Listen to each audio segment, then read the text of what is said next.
For my project, I really wanted to create something that would be beneficial to most people. And since I was given a Sense hat, this was pretty easy to come up with a good idea. I noticed more recently in the colder winters that I constantly forget to turn my humidifier on, which causes my nose to get pretty dry as I don't shut my fan off during the winter. Because of this, I plan on using the sensors that came with this Sense hat to monitor room conditions, especially humidity and temperature, as I believe this would be very beneficial to help remind me to turn my humidifier on in general.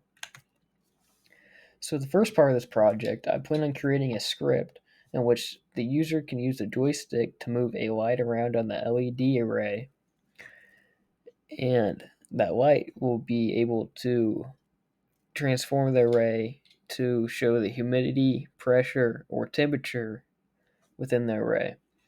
So, when this is not in use, I plan on also making the array show the time that it is, and then,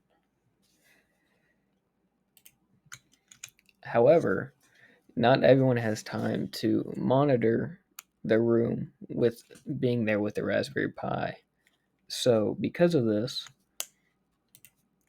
I plan on configuring another script to use the Pi to send me an email every so often, like a log file, or whenever a limit is reached for the sensors, such as the humidity going too low, the temperature getting too high or too low, and overall just monitoring the room to where I realize I need to go turn on the humidifier, lower the temperature, etc.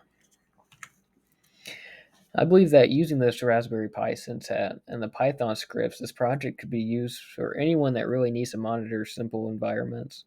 My main focus was around the humidity, but the idea of monitoring both temperature and pressure could be useful as well, just for about anybody.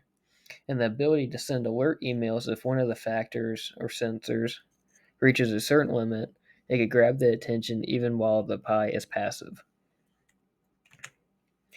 However, the main issue I expect to happen is when I go to write the scripts.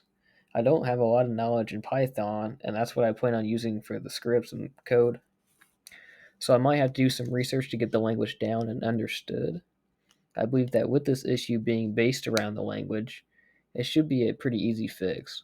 Another issue I might have is when I plan to send emails, as I don't know too much about how to do this with the Raspberry Pi. I think this has been done many times, and I should be able to easily find something online about the issue, which overall is an easy fix to that problem. But once these issues get solved, I believe that this project will be very beneficial, not just for me, but if anybody wants to recreate it or use it.